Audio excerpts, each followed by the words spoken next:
pueden pasar estas cosas, ¿no? De todo un poco escuchamos. Lucio, yo quería, porque me interesa siempre su visión desde...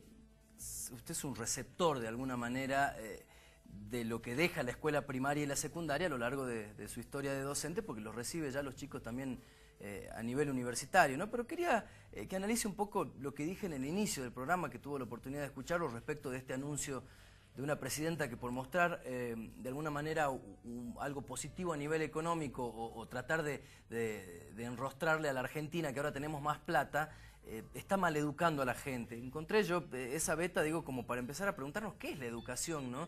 Y si realmente estas cuestiones que se plantean siempre y que son repetitivas, tal vez estado de las escuelas, si te cobran o no la cooperadora, los docentes hoy en el Granbur viendo a ver quién se agacha más rápido para llevarse más plata. ¿Por dónde empezaría usted a charlar conmigo esta noche de educación? Bueno, primero brevemente, los dichos de la presidenta son un acto de barbarie, por si hay algo que es tóxico son las gaseosas, ¿no? Es decir, nosotros trabajamos con mucho el tema del agua y como una derivación la cuestión es esa, si es tóxico al organismo y al bolsillo de los padres que solventan, pero bueno. Claro, ella... no, digo, yo lo planteaba como un tema educativo, desde el lugar que es la referente principal, ¿no? Bueno. Un niño de repente mira una cadena nacional y debería decir, esa es mi presidenta, ¿no? Por más que le escuche al padre decir que una chorra o lo que fuere, digamos, pero tener una identificación con la número uno, con el personaje número uno del país y escucharlo decir esas cosas, la verdad que es como que uno dice, ¿qué hace el resto, no? ¿Cómo aportamos desde otro lugar si la número uno dice esas barbaridades? Bueno, yo creo que la educación es una cuestión central en la formación de una persona. A mayor educación, mayor capacidad de discernimiento, mayor capacidad crítica, mayor capacidad de resistencia a todo este sistema basura de opresión y enajenación de valores, ¿no? Es decir, lo de la Coca-Cola es un ejemplo muy bueno. Lamentablemente, ¿qué se recibe en la universidad como formación previa? Cada vez más decadente el nivel de conocimiento de los jóvenes. ¿Cómo llegan los chicos a la universidad? Sí. ¿Cómo llegan? A ver, descríbame un poco cuál es el estado de los pibes que llegan ahí. En muchos casos con dificultades en expresarse todo. Dificultades en abstraerse un concepto casi todo. Y con dificultades para escribir. Pero ahora si no hablamos, no comprendemos y no nos comunicamos, digo, ¿cómo nos educamos? Porque... Y bueno, hay un poco, no un poco, hay mucho de simulación en el sistema educativo, ¿no?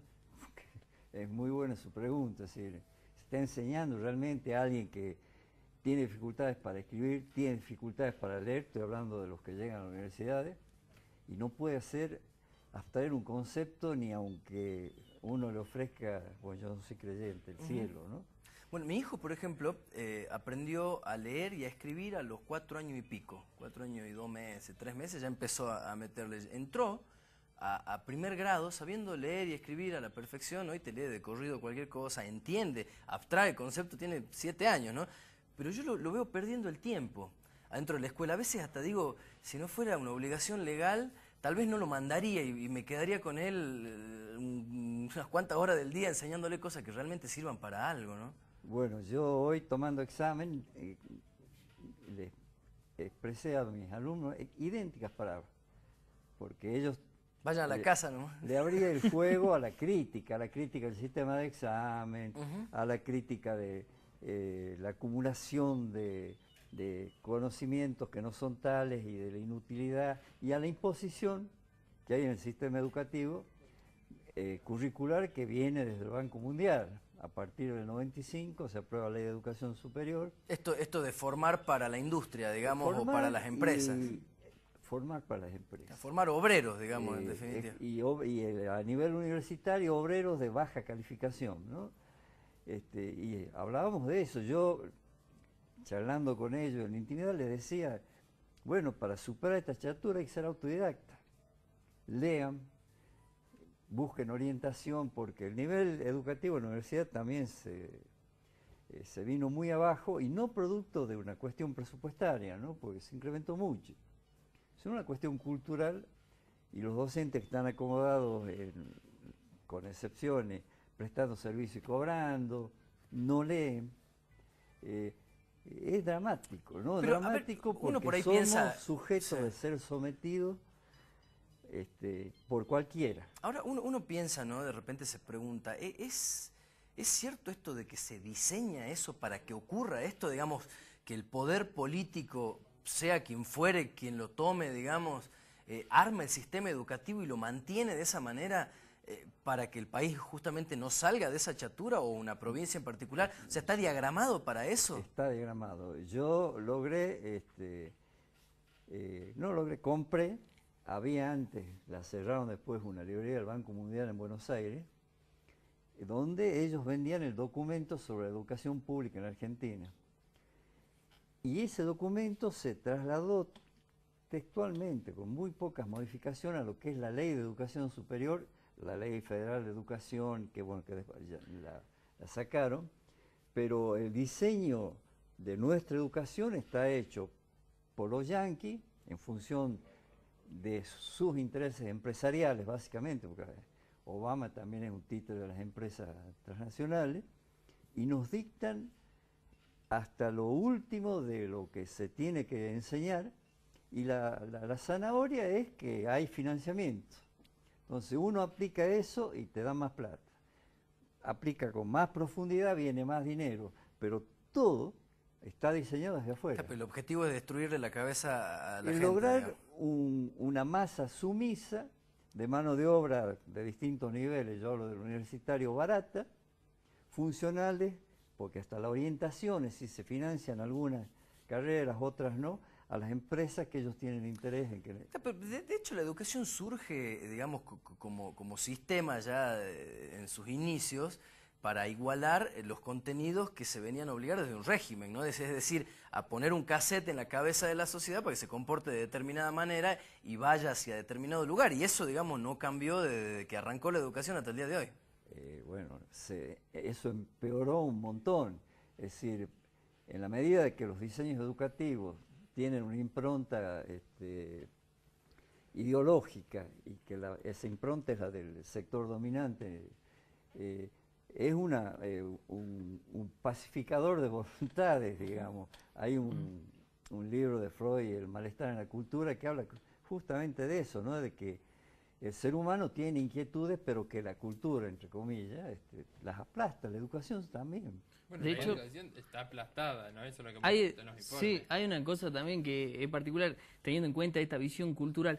Michel Foucault dice que, Michel Foucault, un filósofo, dice que la educación es un sistema de disciplinamiento, que se crea como un sistema de disciplinamiento y está hecho para eso, digo, más allá que sea mano de obra más calificada o menos calificada, más allá del rol que vaya a ocupar, está disciplinado para no querer transformar la estructura de fondo de la sociedad, porque digo, Claro, para vos aceptar, tenés digamos. un ministro de educación que no es ningún brillante y está en un lugar de poder y el tipo está disciplinado para no querer cambiar el sistema tampoco, ¿no? Y así tenés, digo, no es solo el obrero que está, ¿no?, cavando pozo, es un sistema de disciplinamiento para que las personas no pretendan cambiar de base la estructura social. Y eso es cultural, como dice Pero el sin profesor. embargo, Ahora, van todos los años y la gente común inscribe a sus hijos en la escuela. O sea, no se está pensando en es este una sistema obligación, de igual como dice, disciplinamiento. es una obligación legal, pero Claro. lo que te digo, también está buenísima, me parece a mí, la reflexión cultural y pensarlo desde este lugar y con todos estos aportes que nos hacen estos autores. Ahora bien, estamos lejos de llegar a poder hacer un planteo real de ese, porque antes de eso tenemos techos que se nos están cayendo en la cabeza. Digo, antes de pensar en cómo está trazado el plan académico, tengo que pensar que por lo menos no se caigan la escuela. Claro, a ver, Bueno, el desprecio que tiene, estoy hablando del gobierno provincial, por la educación es infinito, que comienza, entre otras cosas, a mí me tocó visitar escuelas por razón de haber sido fiscal de un partido, Claro, no por otra. sí. Pero uno iba de una escuela, y además de un partido que no tenía fiscales, tenía como 7, 8 escuelas, a la cual más destrozada. Es indignante. pero hay voto electrónico, ¿no? Sí, Hay voto electrónico. Y a través de una resolución hay se van a avión, gastar. helicóptero. El gobierno de la provincia tiene un buen presupuesto. Nada más que 600.000 una se van a gastar en concepción voto electrónico. de dominación a través de no educar, tiene un desprecio educativo. Yo he tenido la posibilidad en una reunión grupal de hablar con este ministro que hay ahora y asusta. asusta hay por algo lo que decía... mediocre y asusta por su visión. Y él es un gran defensor de la educación religiosa, que ese es un acto de barbarie infinita. Bueno, es que es un ¿no? chupacirio y es contador, por otra Bueno, parte, claro. o sea, una mezcla bastante jodida. Matías decía algo que a mí me interesa, Lucio, se lo quería consultar, no desde el punto de vista de los padres. Matías recién decía, bueno, pero los padres los siguen mandando a los chicos todo el tiempo, y bueno, nosotros estamos obligados. Yo digo, ahora, un docente, y esto es una pregunta muy íntima y muy personal, ¿no? ¿Qué hace usted, digamos, para cambiar? ¿Puede hacer algo? ¿O es una cuestión simplemente de sentarse y ver pasar y lamentarse de ese presente y del futuro que viene y de las pocas ganas de cambiar? Digamos, ¿cómo lo mira un hombre que hace tanto tiempo que enseña? Bueno, nosotros hemos obrado con otros compañeros como núcleos de resistencia a la aplicación de todo este sistema de sojuzgamiento, enajenación, las currículas hechas por las empresas. Hay una facultad que, para cambiar su plan de estudio, convocó a las empresas para que hagan el plan de estudio juntos. En este momento estamos en una etapa de retroceso, pero se puede. De hecho, lo discutimos en las clases. Yo no cambié una jota de mis programas. Son contestatarios, críticos, y como yo, otra gente, ¿no? Pero estamos en un muy mal momento, retrocediendo, y donde además... ¿Dan ganas de irse? A mí me gusta educar, es la posibilidad de la interlocución con jóvenes y bajar conceptos e ideologías.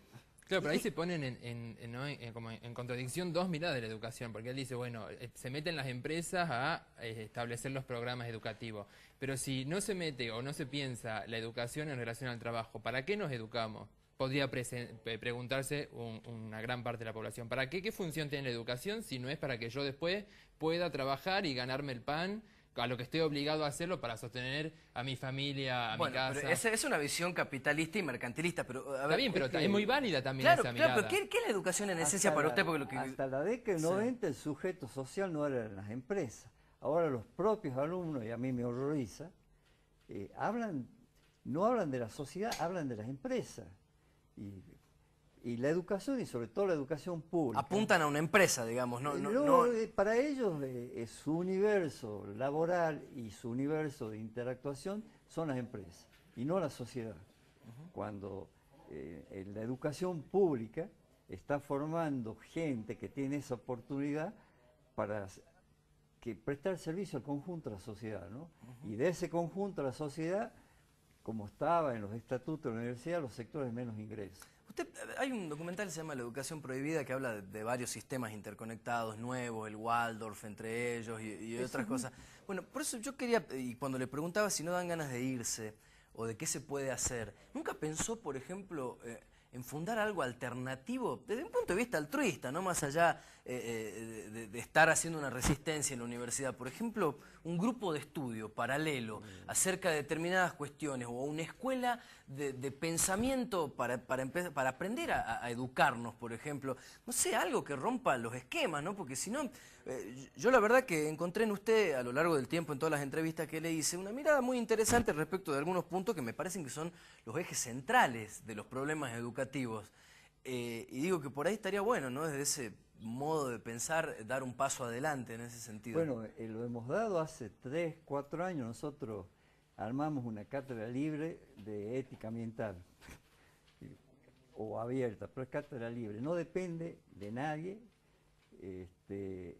desde el punto de vista institucional, pero la hacemos funcionar en la universidad y cada vez se acerca más gente. Es una cátedra donde se puede expresar libremente la crítica al sistema educativo en el que estamos, ¿no? Y le pusimos de ética porque lo que está pasando es lo más antiético, lo más corrupto, la sumisión al poder de turno, el enseñar en función de quién pone dinero, todo eso. ¿Y qué encontraron ahí, digamos? O sea, cuando se lleva a la acción eso, ¿qué hay? ¿Qué aparece? La sorpresa fue que nosotros pensábamos que iba a ser un núcleo reducido, se acercó muchísima gente. Y el cierre de la cátedra del año pasado, que no hay ninguna obligatoriedad, le pusimos cátedra, como había en un momento cátedra Che Guevara en la UNSA, multitudinario. Pedimos un anfiteatro y no alcanzó. De gente que fue a discutir esto que estamos charlando acá, charla a la cual no le van a sacar ningún rédito, no se da ningún certificado, pero con mucho énfasis porque están... Bueno, una cosa que nos interesa este año el programa, y por ahí, bueno, Franco tiene una serie de datos con respecto a educación para plantear y con respecto al informe que vimos, porque lo que hicimos fue tomar 5 escuelas al azar, ¿no?, con las directoras y ver cómo aparece el mismo cassette, que él decía el cassette, ¿no?, como también las directoras están formadas y formateadas para repetir el cassette, por ejemplo, con educación religiosa. Ahora la pregunta y es, ¿cómo hacemos nosotros para saber si realmente se respeta la diversidad religiosa al momento de estar en el aula? Y también otra cosa que estamos haciendo es ver qué pasa con esta juventud salteña con los temas trascendentes que hacen en la política y sobre todo en Salta en un momento de elecciones, ¿no? Y estamos yendo con Franco a preguntarle a los pibes salteños qué saben de un montón de cosas que también vamos a ver, que es lo que hicimos también en Calle 13, por ejemplo, qué candidatos conocen, quién eligen a los jueces. O sea, si están metidos en la realidad, digamos, si por lo tienen menos en la idea básica. de algo, ¿no? Y te sorprende muchas de las cosas. Bueno, hay algo puntual, por ejemplo, con el tema de esta educación. Usted decía, no falta plata. Decía, no, una cuestión de presupuesto. Y yo, claro, apoyo esto. La semana pasada, justamente el miércoles pasó, el gobernador fue a Joaquín B. González y anunció, ¿no?, la creación de una escuela, la refacción de una escuela secundaria y la creación de un materno infantil. Para un lugar, esto vamos a ser realistas, un lugar que tiene 13.000 habitantes según el último censo. La inversión que se va a hacer para eso son 33 millones. Esto en el boletín oficial, ¿no? Lo pueden chequear el miércoles pasado. 33 millones.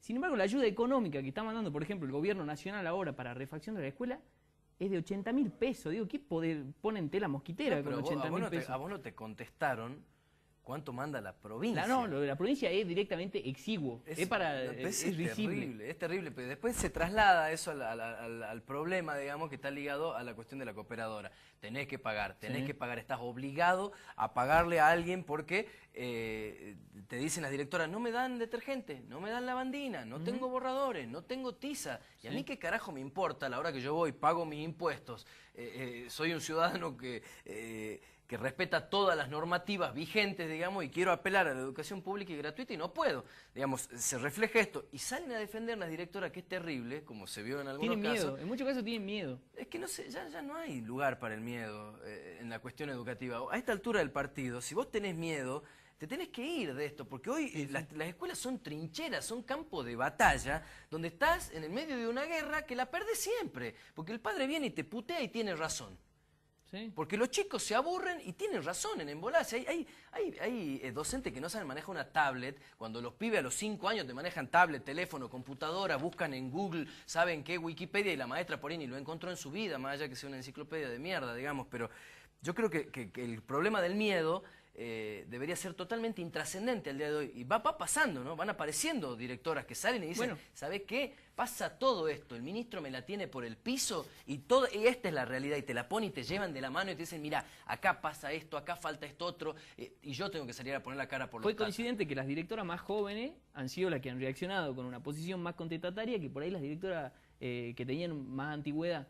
La directora que veíamos de la primera escuela, que es una escuela que está en Santana, que se está cayendo el techo literalmente, ella salía y comentó que estuvo mandando notas, que no le contestaban las notas, que no hay presupuesto, y lo decía explícitamente, y era directora hace una semana. No, digo, acababa de ascender a ese cargo, acababa de concursar y estar en ese cargo. Bueno, vamos a hacer una pequeña pausa y en un ratito seguimos charlando con Lucio Yasle y con los chicos acá acerca de educación.